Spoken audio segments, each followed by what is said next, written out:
श्रीगणेशाय नमः।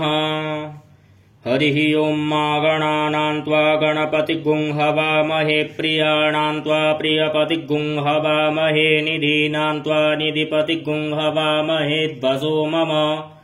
आहमजानि गर्भधमा त्वमजासि गर्भधम् गायत्री त्रिष्टुप् पङ्क्त्या सह बृहत्यश्निहा काकुप्सूचिभिः शम्यन्तु त्वा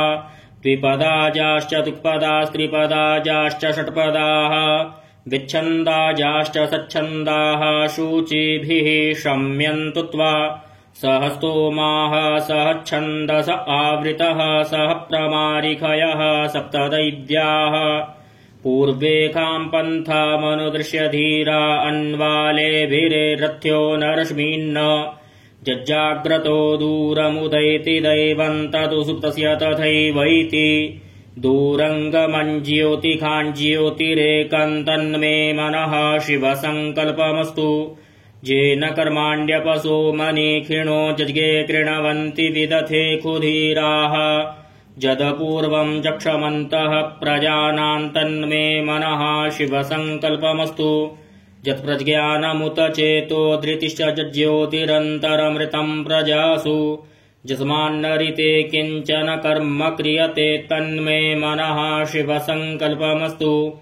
येनेदं भूतं भुवनं भविष्यत्परिगृहीतममृतेन सर्वम् येन यज्ञस्थायते सप्तहोता तन्मे मनः शिवसङ्कल्पमस्तु यस्मिन्द्रिचः सामजजुगुंखि यस्मिन् प्रतिष्ठिता रथनाभाविवाराः यस्मिश्चित्तगुं सर्वमूतं प्रजानां तन्मे मनः शिवसङ्कल्पमस्तु सुखारथिरस्वानिव जन्मनुख्यान्ये नीयते भेषुभिर्वाजिन इव हृत्प्रतिष्ठं जदजिरञ्जविष्ठं तन्मे मनः शिवसङ्कल्पमस्तु हरिः ओं मा सहस्रशीरखा पुरुखः सहस्राक्षः सहस्रपात स भूमिगुं सर्वतस्पृत्वात्यतिष्ठद्दशाङ्गुलम् पुरुख एवेदगुं सर्वं यद्भूतं यच्च भाव्यम् उतामृतत्वस्येषानो जदन्येनातिरोहति एतावानस्य महिमातोज्यायाश्च पुरुखः पादोऽस्य विश्वाभूतानि त्रिपादस्यामृतं दिवि त्रिपादूर्ध्व उदयत्पुरुखः पादोऽस्येह भवत्पुनः ततो विक्ष्मं व्यग्रामत्शासनानशने अभि ततो विराडजायत विराजो अधिपुरुखः सजातो अत्यरिच्यत पश्चाद्भूमिमथो पुरः तस्माद्यज्ञात् सर्वहुतः संभृतं बृहदाज्यम् पशूंस्ताश्चक्रे वायव्यानारण्याग्राम्याश्च जे तस्माद्यज्ञात् सर्वहुतरिचः सामानि जज्गिरे छन्दागुंसि जज्गिरे तस्माद्यजुस्तस्मादजायत तस्मादश्वा अजायन्त जे केचोभयादतः गावोह जज्गिरे तस्माज्जाता अजावयः तं जज्ञम्बरहि किप्रौक्षन् पुरुखं जातमग्रतः तेन देवा अयजन्त साध्यारिखयश्च जे यत्पुरुखं व्यदधुः कतिधाव्यकल्पयन् मुखं किमस्यासीत् किं बाहू किमुरूपादा उच्येते ब्राह्मणोऽस्य मुखमासीद् बाहूराजन्यः कृतः ऊरू तदस्य चद्वैश्यः पद्भ्यागुं शूद्रो अजायत चन्द्रमा मनसो जातश्चक्षुः सूर्यो अजायत श्रोत्राद्वायुश्च प्राणश्च मुखादग्निरजायत नाभ्या आसीदन्तरिक्षगुं शीर्ष्णोद्यौः समवर्तत पद्भ्याम्बूमिर्दिशः श्रोत्रात्तथा लोकान् अकल्पयन् यत्पुरुषेण हविखा देवा जज्ञमतन्वत वसन्तोऽस्यासीदाज्यङ्ग्रीक्ष्म इदमः शरद्धविः सप्तास्यासन् परिधयस्त्रिः सप्तसमिधः कृताः देवा जज्ञन्तन्वाना अवदनन् पुरुखं पशुम्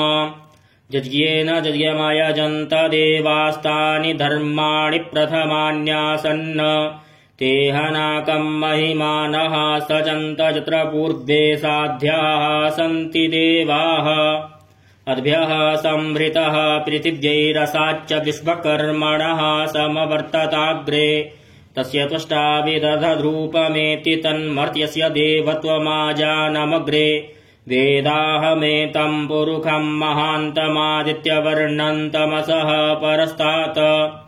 तमेव विदित्वाति मृत्युमेति नान्यः पन्था विद्यते यनाय प्रजापतिश्चरति गर्भे अन्तर्जायमानो बहुधा विजायते तस्य जोनिं परिपश्यन्ति धीरास्तस्मिन् हतस्तुर्भुवनानि विश्वा जो देवेभ्य आतपति जो देवानां पुरोहितः पूर्वो जो देवेभ्यो जातो नमो रुचाय ब्राह्मये रुचं ब्राह्मं जनयन्तो देवा अग्रे तदब्रुवन् जस्त्वैवं ब्राह्मणो विद्या तस्या देवा असन्वसे श्रीश्च ते लक्ष्मीश्च पत्न्यावहो रात्रे पार्श्वे नक्षत्राणि रूपमस्मिनौ व्यात्तम् इष्णन्निखाणामुम्म इखाण सर्वलोकम् इखाण हरिः ओं मा आशुः शिशानो वृषभो न भीमो घनाघनः क्षोभणश्च रखणीनाम् सङ्क्रन्दनो निमिष एकवीरः शतगुंसेना अजयत्साकमिन्द्रः सङ्क्रन्दनेनानिमिषेण जिष्णुना जुत्कारेण दुश्चवनेन धृष्णुना तदिन्द्रेण जयत तत्सहध्वं जुधो नर इखुहस्तेन वृष्णा स इखुहस्तैः स निखङ्गिभिर्वसी स गुंसृष्टा स युध इन्द्रो गणेन स गुंसृष्टजित्सोमपा बाहुशर्धुग्रधन्वा प्रतिहिताभिरस्ता बृहस्पते परिधीया रथेन रक्षोहा मित्रा अपबाधमानः प्रभञ्जन्सेनाः प्रमृणो जुधा जयन्नस्माकमेध्यविता रथानाम् बलविज्ञायस्थवीरः प्रवीरः सहस्वान्वाजी सहमान उग्रः अभिवीरो अभिसत्त्वा सहोजा जैत्रमिन्द्ररथमातिष्ठ गोवित गोत्रभिदङ्गोविदं वज्रबाहुञ्जयन्तमज्मप्रमृणन्तमोजसा इमगुंसजाता अनुवीरयध्वमिन्द्रगुंसखायो अनुसगुंरभध्वम् अभिगोत्राणि सहसागाहमानोदयो वीरः शतमन्युरिन्द्रः दुश्चवनः पृतनाखाडयोऽस्माकगुंसेना अवतु प्रयुत्सु इन्द्र आसान्नेता बृहस्पतिर्दक्षिणा जज्ञः पुरहेतु सोमः देवसेनानामभिभञ्जतीनां जयन्तीनां मरुतो जन्त्वग्रम् इन्द्रस्य वृषणो वरुणस्य राज्ञ आदित्यानां मरुता गुंषर्ध उग्रम् महामनसाम्भुवनच्यवानां गोखो देवानां जयतामुदस्थात् उद्धरिखयमघवन्नायुधान्युत्सत्त्वनां मामकानां मनागुंसि उद्वृत्रहन्वाजिनां वाजिनान्युद्रथानां जयताञ्जन्तु गोखाः अस्माकमिन्द्रः समृते खुद्वजे क्वस्माकञ्जा इकवस्ता जयन्तु अस्माकं धीरा उत्तरे भवन्तुस्मा उदेवा अवताः वेखु अमीखाञ्चित्तं प्रतिलोभयन्ति गृहाणाङ्गान्यप्वेपरेः अभिप्रेहि निर्दहरित्सु शोकैरन्धेनामित्रास्तमसा सजन्ताम् अवसृष्टा परापतशरब्ध्ये ब्रह्मशगुंसिते गच्छामित्रान् प्रपद्यस्व मामीखां कञ्चनोच्छिखः प्रेता जयता नर इन्द्रो वः शर्म यच्छतु उग्रावः सन्तु बाहवो नादृख्या जथा सथ असौजासेना मरुतः परेखामभ्येति न ओजसा स्पर्धमाना ताङ्गोहत तमसा पव्रते न जथामि अन्योऽन्यन्न जानन् यत्र बाणाः सम्पतन्ति कुमाराभ्यशिखा इव तन्न इन्द्रो बृहस्पतिरदितिः शर्म यच्छतु विश्वाः शर्म यच्छतु मर्माणि ते वर्मणाच्छादयामि सोमस्त्वा राजामृतेनानुवस्ताम् उरोर्वरीयो वरुणस्ते कृणोतु जयन्तन्त्वानुदेवा मदन्तु हरिः ओं मा बिभ्राड् बृहत् पिबतु सौम्यं मद्वायुर्दधद्यज्ञपतावविहृतम् वातजूतो जो अभिरक्षति त्मना प्रजाः पुपोख पुरुधाद्विराजति उदुत्यञ्जातवेदसन्देवं वहन्ति केतवः दृशे विश्वाय सूर्यम् येनापावकचक्षुषाभुरण्यन्तञ्जना अनु त्वम् वरुण पश्यसि दैव्यावद्वर्जुवागथ गुंरथेन शूर्जत्वचा मध्वाजज्ञगुंसमञ्जाथे तम् प्रत्नथायम् वेनश्चित्रम् देवानाम् तम् प्रत्नथा पूर्वथा विश्वथेमथा ज्येष्ठता तिम्बरहि खतगुंस्वर्विदम् प्रतीचेनम् वृजनन्दोहसे धुनिमाशुञ्जयन्तमनुया सुवर्धसे अयम् वेनश्चोदयत् प्रश्निगर्भाज्योतिर्जरायुरजसोऽव्यमाने इममपागुंसङ्गमे सूर्यस्य शिशुन्न विप्रामतिभिरिहन्ति चित्रम् देवानामुदगादनीकञ्चक्षुर्मित्रस्य वरुणस्याग्नेः आप्राद्या वा पृथिवी अन्तरिक्षगुं सूर्य आत्मा जगतस्तस्थुकश्च आद इडाभिर्विदथे शुषस्ति विश्वानरः सविता देव हेतु अपि जथा जुवानो मत्सथानो विश्वम् जगदभिवित्वे मनीखा जतद्यकच्च वृत्रहन्नुदगा अभिसूर्य सर्वम् तदिन्द्र तेद्वशे तरणिर्विश्वदर्शतो ज्योतिःकृतसि सूर्य विश्वमाभासिरोचनम् तत्सूर्यस्य देवत्वम् तन्महित्वम् मध्याकर्तोर्वितदगुं सञ्जभार जदेदयुक्तहरितः सदस्थादाद्रात्रिवासस्तनुते सिमस्मै तन्मित्रस्य वरुणस्याभिचक्षे सूर्यो रूपम् कृणुतेद्योरूपस्थे अनन्तमन्यदृसदस्य पाजः कृष्णमन्यद्धरितः सम्भरन्ति बणमः असि सूर्यबडादित्यमः असि महस्ते सतो महिमापनस्य तेद्धा देवमः असि वट्सूर्यस्रवसा महा असि सत्रा देवमः असि मन्ना देवानाम सूर्यः पुरोहितो विभुज्योतिरदाभ्यम् श्रायन्त इव सूर्यम् विश्वेदिन्द्रस्य भक्षत वसूनि जाते जनमान ओजसा प्रतिभागन्नदीधिम अद्यादेवा उदिता सूर्यस्य निरगुंहसः पिबृता निरवद्यात् तन्नो मित्रो वरुणो मामहन्तामदितिः सिन्धुः पृथिवी उत द्यौः आकृष्णेन रजसा वर्तमानो निवेशयन्नमृतम् मर्त्यम् च हिरण्ययेन सविता रथेना देवो जातिभुवनानि पश्यन् हरिः ॐ मा ॐ भूः भुवः ॐ स्वः ॐ नमस्ते रुद्रमन्यव उतोत इखवे नमः बाहुभ्यामुत ते नमः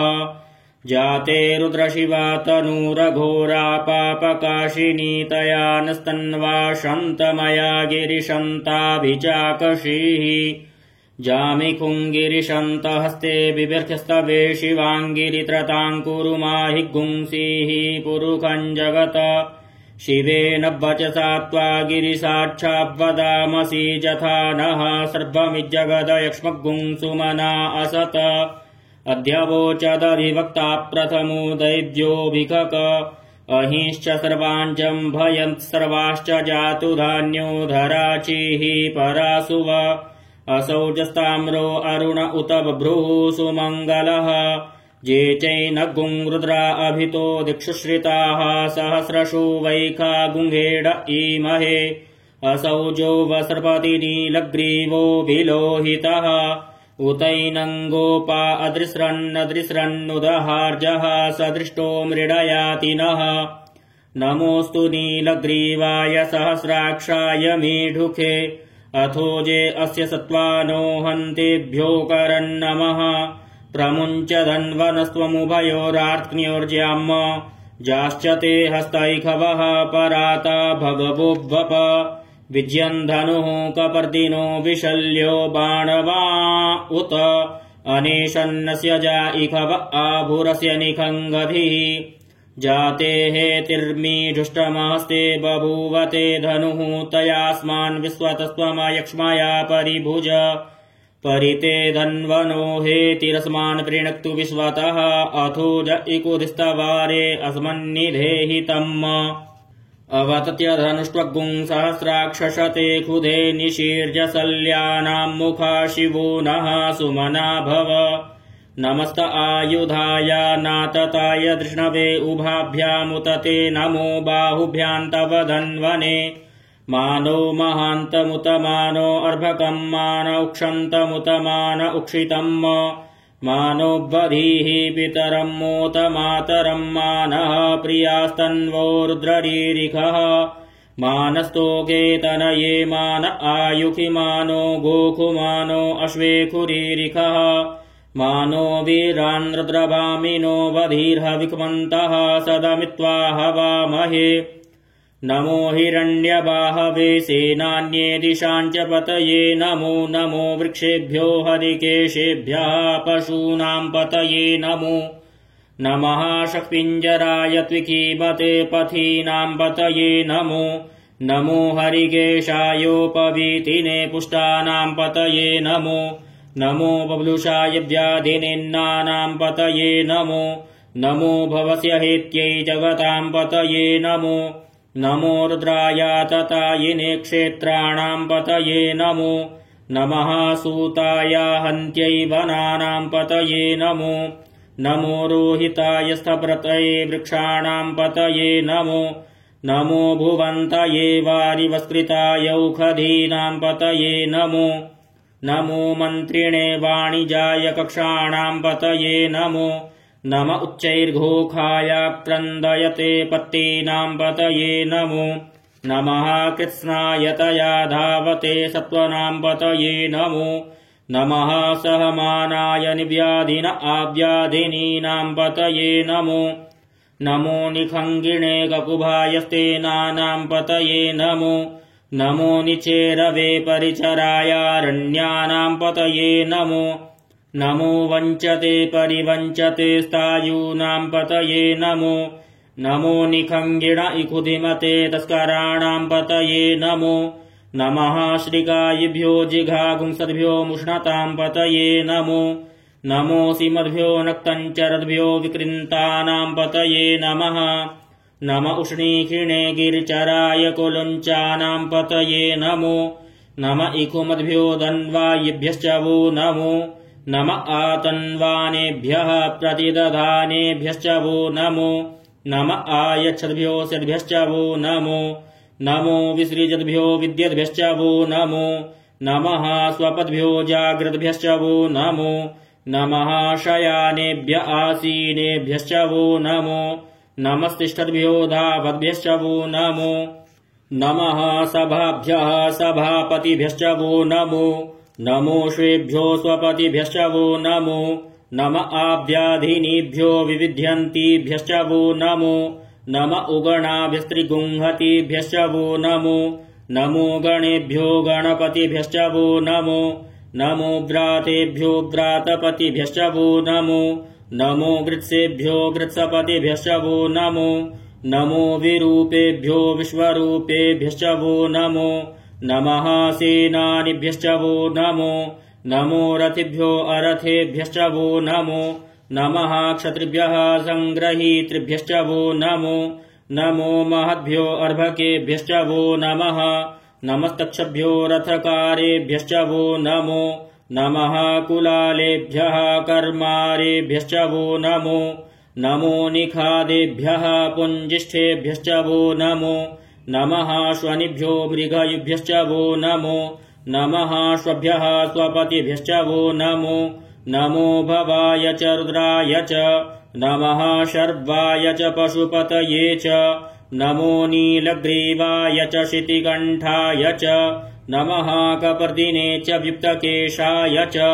शतधन्वने च नमो गिरिशयाय च सिपिविष्टाय च नमो मीढुष्टमाय चेकुमते च नमो हृस्वाय च वामनाय च नमो बृहते च बर्खीयसे च नमो वृद्धाय च सवृद्धे च नमोऽग्र्याय च प्रथमाय च नम आशवे चाजिराय च नमः शीघ्र्याय च शीभ्याय च नम ऊर्म्याय च वस्वन्याय च नमो नादेयाय च द्वीप्याय च नमो ज्येष्ठाय च कनिष्ठाय च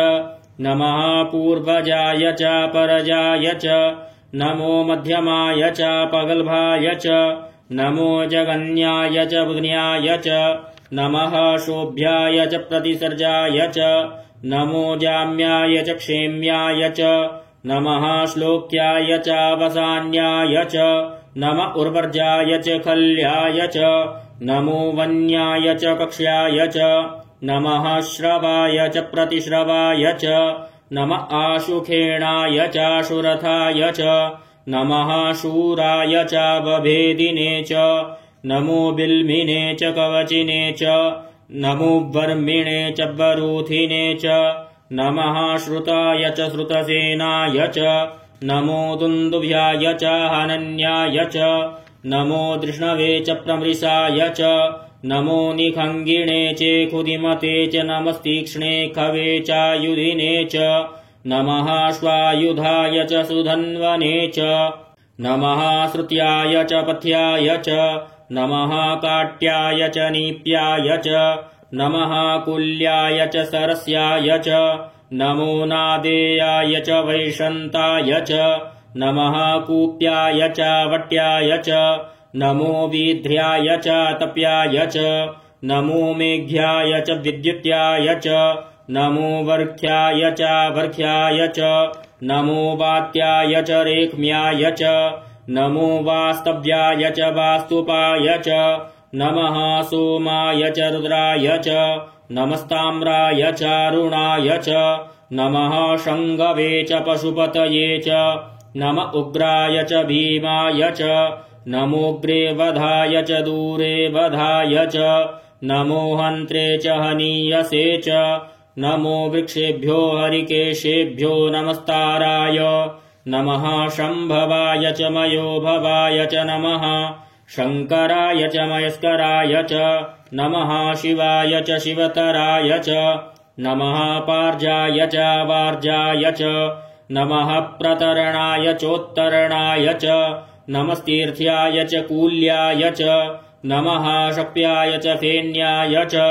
नमः सिकत्याय च प्रवाहजाय च नमः किग्गुंशिलाय च क्षयणाय च नमः कपर्दिने च पुलस्तये च नम इरिण्याय च प्रपथ्याय च नमो व्रज्याय च गोष्ठ्याय च नमस्तल्प्याय च गेहजाय च नमो हृदज्जाय च निवेक्प्याय च नमः काट्याय च गवरेष्ठाय च नमः शुक्याय च हरित्याय च नमः पागुंसव्याय च रजस्याय च नमो लोप्याय चोलप्याय च नम ऊर्ध्याय च सूर्ध्याय च नमः पर्णाय च पर्णशदाय च नम उद्गुरमाणाय च विघ्नते च नम आखिदते च प्रखिदते च नम इकुकृद्भ्यो धनुःकृद्भ्यश्च वो नमो नमो वः किरिकेभ्यो देवानागुंहृदयेभ्यो नमो विचिन्वत्केभ्यो नमो विक्षिणत्केभ्यो नम आनिर्हतेभ्यः द्रापे अन्धस्पते दरिद्रनीललोहित आसां प्रजानां मेघां पशूनां माभिर्मारोन्मोचनः किञ्चनाममत इमा रुद्राय तव सेकपर्दिने क्षयद्वीराय प्रभरामहे मतीः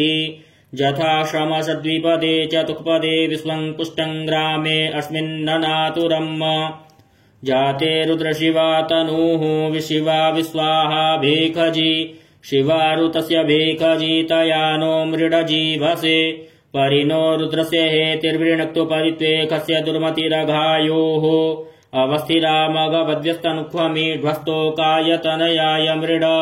मीढुष्टमशिवतमशिवो नः सुमना भव परमे वृक्ष आयुधन्निधाय कृत्तिं वसान आचर पिनाकं बिभ्रदागहि विकीर्द्रविलोहित नमस्ते अस्तु भगवः जास्ते सहस्रगुंहेतयोन्यमसुवन्निव पन्तु ताः सहस्राणि सहस्रशो बाह्वोस्तव हेतयः तासामीशानो भगवः पराचीना मुखाकृधि असंख्याता सहस्राणि जे रुद्रादिभूम्याम् ते खागुंसहस्रयोजने वधन्वानि तन्मसि अस्मिन् महत्यर्णवेऽन्तरिक्षे भवा अधि ते खागुंसहस्रयोजने वधन्वानि तन्मसि नीलग्रीवाः शितिकण्ठादिवगुं रुद्रा उपश्रिताः ते खागुंसहस्रयोजने वधन्वानि तन्मसि नीलग्रीवाः शितिकण्ठाः शर्वा अधः क्षमाचराः ते खागुंसहस्रयोजने वधन्वानि तन्मसि जे वृक्षे फुषक्पिञ्जरा नीलग्रीवा विलोहिताः ते खागुंसहस्रयोजने वधन्वानि तन्मसि जे भूतानामधिपतयो विशिखासः कपर्दिनः ते खागुंसहस्रयोजने वधन्वानि तन्मसि जे पथां पथि रक्षय ऐलवृदा आयुर्जुधः ते खागुंसहस्रयोजने वधन्वानि तन्मसि जे तीर्थानि प्रचरन्ति श्रिकाहस्तानि खङ्गिणः ते खागुंसहस्रयोजने वधन्वानि तन्मसि जेन्नेको विविध्यन्ति पात्रे कुपिबतो जनान्न ते खागुंसहस्रयोजने वधन्वानि तन्मसि ज एतावन्तश्च भूयागुंसश्च दिशो रुद्राव्यतस्थिरे ते खागुंसहस्रयोजने वधन्वानि तन्मसि नमोऽस्तु रुद्रेभ्यो जे दिविजे खाम्बर्खमिखवः तेभ्यो दश प्राचीर्दश दक्षिणा दश प्रतीचीर्दशोर्धीचीर्दशोर्ध्वाः तेभ्यो नमो अस्तु ते नो वन्तु ते नो मृडयन्तु ते जन्विक्मोजश्च नो द्वेष्टितमेखाञ्जम्बे दद्मः नमोऽस्तु रुद्रेभ्यो जेऽन्तरिक्षे जे काम्बात इखवः तेभ्यो दश प्राचीर्दश दक्षिणा दश प्रतीचीर्दशोदीचीर्दशोर्ध्वाः तेभ्यो नमो अस्तु ते नो वन्तु ते नो मृडयन्तु ते जन्विक्मोजश्च नो द्वेष्टितमेखाञ्जम्बे दद्मः नमोऽस्तु रुद्रेभ्यो जे पृथिव्यां जे खामन्नमिखवः तेभ्यो दश प्राचीर्दश दक्षिणा दश प्रतीचीर्दशोदीचीर्दशोर्ध्वाः तेभ्यो नमो अस्तु ते नो वन्तु ते नो मृडयन्तु ते जन्विक्मोजश्च नो द्वेष्टितमेखाञ्जम्बे दद्मः हरिः ॐ मा ॐ भूः ॐ भुवः ॐ स्वः हरिः ॐ मा वयगुं सोमव्रते तव मनस्तनूखु बिभ्रतः प्रजावन्तः सचेमहि एकते रुद्रभागः सहस्वस्राम्बिकया तञ्जुखस्वस्वाहैखते रुद्रभाग आकुस्ते पशुः अवरुद्रमदीमहज्जवदेवं त्र्यम्बकम् जथानो वस्य संस्करद्यथा नः श्रेयसंस्करद्यथा नो व्यवसाययात भेखजमसि भेखजङ्गवेश्वाय पुरुखाय भेखजम् सुखं मेखाय मेख्यै त्र्यम्बकं जजामहे सुगन्धिं पुष्टिवर्धनम् उर्वारुकमिव बन्धनान् मृत्योर्मुक्षीयमामृतात् त्र्यम्बकं जजामहे सुगन्धिं पतिवेदनम् उर्वारुकमिव बन्धनादितो मुक्षीयमामुतः एतत्ते रुद्रावसन्ते न परो मूजवतोतिः अवततदन्वापि नाकावसः कृत्तिवासा अहिगुंसन्नः शिवोतिः त्रयायुखञ्जमदग्नेः कश्यपस्य त्रयायुखम् यद्देवे खुत्र्यायुखं तन्नो अस्तु त्रयायुखम् शिवो नामासि स्वदितिस्ते पिता नमस्ते अस्तु माहिगुंसीः निवर्तयाम्यायुखेन्नाद्याय प्रजननाय रायस्पोखाय सुप्रजास्वाय सुवीर्याय हरिः ॐ मा उग्रश्च भीमश्च ध्वान्तश्च धूनिश्च सासहमाश्च अभियुग्वा च विक्षिपः स्वाहा अग्निगुंहृदयेनाशनिगुंहृदयाग्रेण पशुपतिं कृत्स्नहृदयेन भवञ्जकना सर्वं मतस्नाभ्यामीशानं मन्युना महादेवमन्तः परशब्देनोग्रं देवं वनिष्ठुना वसिष्ठहनुः सिंगीनिकोश्याभ्याम् उग्रं लोहितेन मित्रगुंसो व्रत्येन रुद्रं दौर्भृत्येनेन्द्रं प्रक्रीडेन मरुतो बलेन साध्यान् प्रमुदा भवस्य कण्ठ्यगुं रुद्रस्यान्तः पार्श्व्यं महादेवस्य च कृच्छर्वस्य वनिष्ठुः पशुपतेः पुरी ततः लोमभ्यः स्वाहा लोमभ्यः स्वाहा त्वचे स्वाहा लोहिताय स्वाहा लोहिताय स्वाहा मेदोभ्यः स्वाहा मागुंसेभ्यः स्वाहा स्नाभ्यः स्वाहा स्थभ्यः स्वाहा मज्जभ्यः स्वाहा रेतसे स्वाहा पायवे स्वाहा आयासाय स्वाहा प्रायासाय स्वाहा संजासाय स्वाहा व्दियासाय स्वाहोद्यासाय स्वाहा शुचे स्वाहा शोचते स्वाहा शोचमानाय स्वाहा शोकाय स्वाहा तपसे स्वाहा तप्यते स्वाहा तप्ताय स्वाहा तपसे स्वाहा तप्यते स्वाहा तप्यमानाय स्वाहा तप्ताय स्वाहा घर्माय स्वाहा निष्कृत्यै स्वाहा प्रायश्चित्यै स्वाहा भेखजाय स्वाहा जमाय स्वाहान्तकाय स्वाहा मृत्यवे स्वाहा ब्रह्मणे स्वाहा ब्रह्महत्यायै स्वाहा विश्वेभ्यो देवेभ्यः स्वाहा द्यावा पृथिवीभ्यागुं स्वाहा हरिः ओम् वाजश्च मे प्रसवश्च मे प्रयतिश्च मे प्रसितिश्च मे भीतिश्च मे क्रतुश्च मे स्वरश्च मे श्लोकश्च मे श्रवश्च मे श्रुतिश्च मे ज्योतिश्च मे स्वश्च मे जिज्ञेन कल्पन्ताम् प्राणश्च मे पानश्च मे व्यानश्च मे सुश्च मे चित्तञ्च म आधीतञ्च मे वाक्च मे मनश्च मे चक्षुश्च मे श्रोत्रञ्च मे दक्षश्च मे बलञ्च मे जिज्ञेन कल्पन्ताम् ओजश्च मे सहश्च म आत्मा च मे तनुश्च मे शर्म च मे वर्म च मेऽङ्गानि च मे स्थीनि च मे परुगुंकि च मे शरीराणि च म आयुश्च मे जरा च मे जिज्ञेन कल्पन्ताम् ज्येष्ठ्यञ्च म आधिपत्यञ्च मे मन्यश्च मे भामश्च मे मश्च मे म्भश्च मे जेमा च मे महिमा च मे वरिमा च मे प्रतिमा च मे वर्खिमा च मे द्राघिमा च मे वृद्धञ्च मे वृद्धिश्च मे जिज्ञेन कल्पन्ताम् सत्यञ्च मे श्रद्धा च मे जगच्च मे धनञ्च मे विश्वञ्च मे महश्च मे क्रीडा च मे मोदश्च मे जातञ्च मे जनिष्यमाणञ्च मे सूक्तञ्च मे सुकृतञ्च मे जिज्ञेन कल्पन्ताम् ऋतञ्च मे मृतञ्च मे यक्ष्मञ्च मे नामयच्च मे जीवादश्च मे दीर्घायुत्वञ्च मे नमित्रञ्च मे भयञ्च मे सुखञ्च मे शयनञ्च मे सुखाश्च मे सुदिनञ्च मे जिज्ञेन कल्पन्ताम् जन्ता च मे धर्ता च मे क्षेमश्च मे धृतिश्च मे विश्वञ्च मे महश्च मे संविच्च मे ज्ञात्रञ्च मे सुश्च मे प्रसूश्च मे क्षीरञ्च मे लयश्च मे जिज्ञेन कल्पन्ताम् शञ्च मे मयश्च मे प्रियञ्च मे नुकामश्च मे कामश्च मे सौमनसश्च मे भगश्च मे द्रविणञ्च मे भद्रञ्च मे श्रेयश्च मे वसीयश्च मे जसश्च मे जिज्ञेन कल्पन्ताम् ऊर्त च मे सून्द्रता च मे पयश्च मे रसश्च मे घृतञ्च मे मधु च मे सब्दिश्च मे सपीतिश्च मे कृगिश्च मे वृष्टिश्च मे जैत्रञ्च म औद्भिद्यञ्च मे जिज्ञेन कल्पन्ताम् रयिश्च मे रायश्च मे पुष्टञ्च मे पुष्टिश्च मे विभुक्च मे प्रभुश्च मे पूर्णञ्च मे पूर्णतरञ्च मे कुयवञ्च मे क्षितञ्च मे नञ्च मे क्षुच्च मे जिज्ञेन कल्पन्ताम् वित्तञ्च मे वेद्यञ्च मे भूतञ्च मे भविष्यच्च मे सुगञ्च मे सुपद्यञ्च मरिद्धञ्च मरिद्धिश्च मे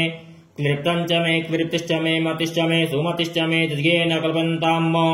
व्रीहयश्च मे जवाश्च मे माखाश्च मे तिलाश्च मे मुद्गाश्च मे खल्वाश्च मे प्रियङ्गवश्च मे नवश्च मे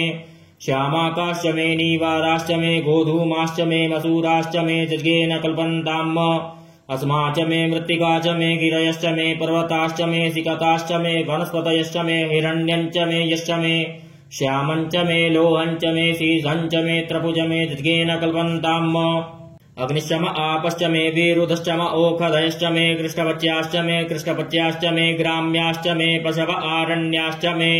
वित्तञ्च मे वित्तिश्च मे भूतञ्च मे भूतिश्च मे जिज्ञेन कल्पन्ताम् वसु च मे वसतिश्च मे कर्म च मे शक्तिश्च मे अर्थश्च म एमश्च म इत्याच मे गतिश्च मे जिज्ञेन कल्पन्ताम् अग्निश्च म इन्द्रश्च मे सोमश्च म इन्द्रश्च मे सविता च म इन्द्रश्च मे सरस्वती च म इन्द्रश्च मे पूखा च म इन्द्रश्च मे बृहस्पतिश्च म इन्द्रश्च मे जिज्ञेन कल्पन्ताम् मित्रश्च म इन्द्रश्च मे वरुणश्च म इन्द्रश्च मे धाता च म इन्द्रश्च मे तुष्टा च म इन्द्रश्च मे मरुतश्च म इन्द्रश्च मे विश्वे च मे देवा इन्द्रश्च मे जिज्ञेन कल्पन्ताम् पृथिवी च म इन्द्रश्च मे अन्तरिक्षञ्च म इन्द्रश्च मे द्यौश्च म इन्द्रश्च मे नक्षत्राणि च म इन्द्रश्च मे दिशश्च म इन्द्रश्च मे जिज्ञेन कल्पन्ताम् अगुंसुश्च मे रश्मिश्च मे दाभ्यश्च मे दीपतिश्च म उपागुंसुश्च मे अन्तर्जामश्च म ऐन्द्रवायवश्च मे मैत्रावरुणश्च म आश्विनश्च मे प्रतिप्रस्थानश्च मे शुक्रश्च मे मन्धी च मे जिज्ञेन कल्पन्ताम् आग्रयणश्च मे वैश्वदेवश्च मे ध्रुवश्च मे वैश्वानरश्च म ऐन्द्राग्नश्च मे महावैश्वदेवश्च मे मरुत्वतीयाश्च मे निखकेवल्यश्च मे सावित्रश्च मे सारस्वतश्च मे पात्नीवतश्च मे हारियोजनश्च मे जिज्ञेन कल्पन्ताम् सृचश्च मे चमसाश्च मे वायव्यानि च मे द्रोणकलशश्च मे ग्रावाणश्च मे दिखवणे च मे पूतवृचम आधवनीयश्च मे वेदिश्च मे बर्हिश्च मे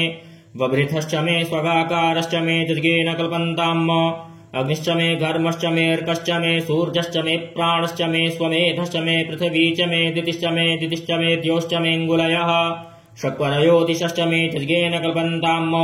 व्रतं च मरितवश्च मे तपश्च मे संवत्सरश्च मे होरात्रे ऊर्वशीवे बृहद्रथन्तरे च मे जज्ञेन कल्पन्ताम्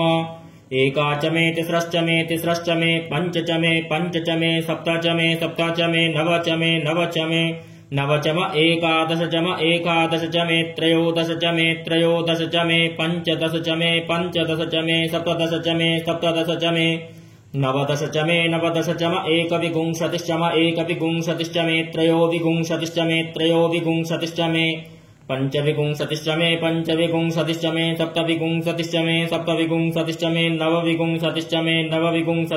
एकत्रिंशच्च मे त्रयस्त्रिंशच्च मे जज्ञेन कल्पन्ताम् चतस्रश्च मे अष्टौ च मे द्वादश च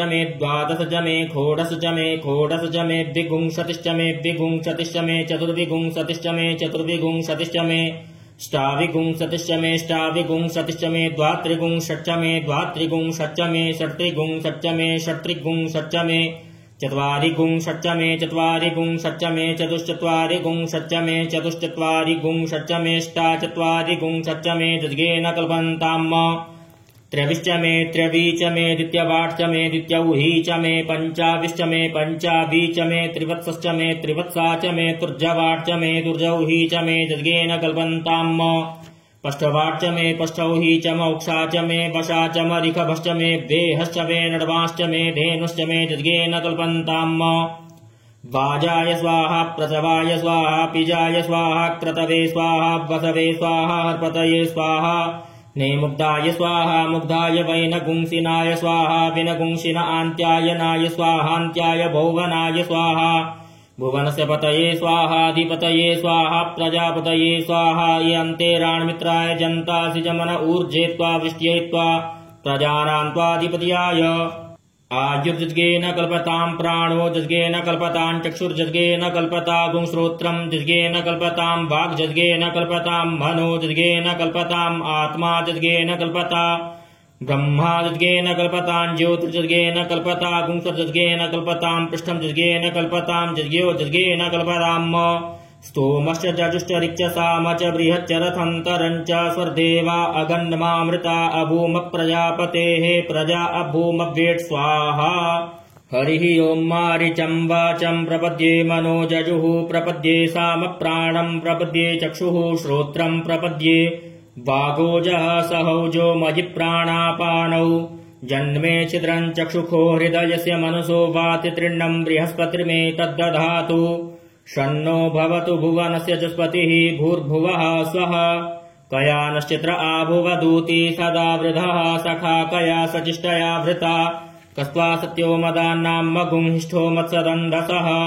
दृढाचिदारुजेब्वसु अभिकुनः सखीनामविता जरित्रीणां मा सतं भवास्यूतिभिः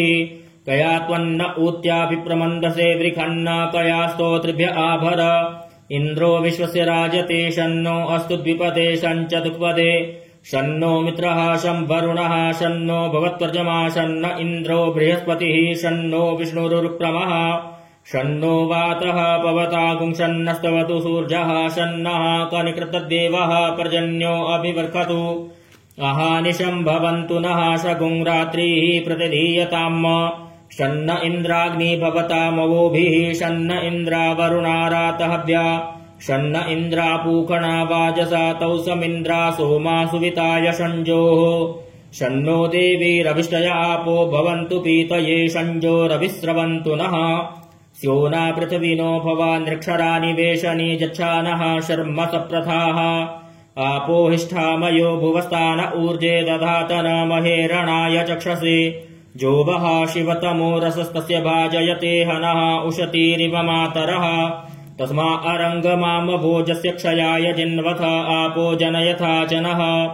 द्यौः शान्तिरन्तरिक्षगुं शान्तिः पृथिवी शान्तिरापः शान्तिरोखदयः शान्तिः वनस्पतयः शान्तिर्विश्वे देवाः शान्तिर्ब्रह्म शान्तिः सर्वगुं शान्तिः शान्तिरेव शान्तिः सा मा शान्तिरेधि धृते द्रिगुंहमा मित्रस्य मा चक्षुषा सर्वाणि भूतानि समीक्षन्ताम् मित्रस्याहं चक्षुषा सर्वाणि भूतानि समीक्षे मित्रस्य चक्षुषा समीक्षामहे धृते द्रिगुंहमा ज्योक्ते सन्दृशि जीव्यासं ज्योक्ते सन्दृशि जीव्यासम् नमस्ते हरसे शोचिखे नमस्ते अस्त्वर्चिखे अन्यास्ते अस्मत्तपन्तु हेतयः पावको अस्मभ्यगुं शिवो भव नमस्ते अस्तु विद्युते नमस्ते स्तनयित्नवे नमस्ते भगवन्नस्तु यतः स्वः समीहसे यतो यतः समीहसे ततो नो अभयं कुरु षण्णः कुरु प्रजाभ्यो भयन्नः पशुभ्यः सुमित्रिया न आप ओखधयः सन्तु दुर्मित्रियास्तस्मै सन्तु जोस्मान् द्वेष्टिजञ्च वयं दुःखमः तच्चक्षुर्देव हितं पुरस्ताच्छुक्रमुच्चरत पश्येम शरदः शतं जीवेम शरदः शतपुं शृणुयाम शरदः शतं प्रब्रवाम शरदः शतमदीनाः स्याम शरदः शतं भूयश्च शरदः शतात् हरिः ओं मा स्वस्ति न इन्द्रो वृद्धश्रवाः स्वस्ति नः पूषा विश्ववेदाः स्वस्ति नस्तार्क्ष्यो अरिष्टनेमिः स्वस्ति नो बृहस्पतिर्दधातु ॐ पयः पृथिव्यां पय ओषधिः कुपयो दिव्यन्तरिक्षे पयोधाः पयस्वतीः प्रदिशः सन्तु महजम् ॐ विष्णोरराटमसि विष्णोः स्रप्त्रेस्थो विष्णोः स्यूरसि विष्णोर्ध्रुवोऽसि वैष्णवमसि विष्णवे त्वा ॐ अग्निर्देवता वातो देवता सूर्यो देवता चन्द्रमा देवता वसवो देवता रुद्रा देवतादित्या देवता मरुतो देवता विश्वे देवा देवता बृहस्पतिर्देवतेन्द्रो देवता वरुणो देवता ॐ सद्यो जातं प्रपद्यामि सद्यो जाताय वै नमो नमः भवे भवे नाति भवे भवस्त्वमां भवोद्भवाय नमः वामदेवाय नमो ज्येष्ठाय नमः श्रेष्ठाय नमो रुद्राय नमः कालाय नमः कलविकरणाय नमो बलविकरणाय नमो बलाय नमो बलप्रमथनाय नमः सर्वभूतदमनाय नमो मनोन्मनाय नमः अघोरेभ्योऽथ घोरेभ्यो घोरघोरतरेभ्यः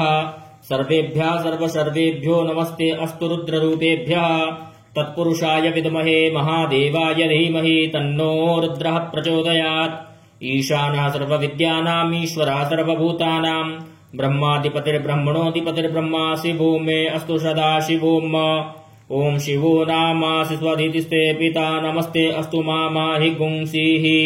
निवर्तयाम्यायुखेन्नाद्याय प्रजननाय रायस्पोखाय सुप्रजास्त्वाय सुवीर्याय ॐ विश्वानि देव सवितर्दुरितानि पराशुभ चतुर्भद्रन्तन्न आशुभ ॐ द्यौः शान्तिरन्तरिक्षगुं शान्तिः पृथिवी शान्तिरापः शान्तिरोषधयः शान्तिः वनस्पतयः शान्तिर्विश्वे देवाः शान्तिर्ब्रह्म शान्तिः सर्वगुं शान्तिः शान्तिरेव शान्तिः सा मा शान्तिरेधि ॐ सर्वे खाम्बा एकवेदाना गुंरसो यत्साम सर्वे खामे वैनमे तद्वेदाना गुंरसेनाभिकिञ्चति ॐ शान्तिः शान्तिः शान्तिः सुशान्तिर्भवतु सर्वारिष्टशान्तिर्भवतु ॐ यदक्षरपदभ्रष्टं मात्राहीनं च यद्भवेत् तत्सर्वं क्षम्यतां देव प्रसीद परमेश्वर अनेन कृतेन श्रीरुद्राभिषेककर्मणा श्रीभवानी शङ्कर महारुद्रः प्रीयतां न मम ॐ श्री साम्ब सदाशिवार्पणमस्तु ॐ साम्ब सदाशिवाय नमः ॐ साम्ब सदाशिवाय नमः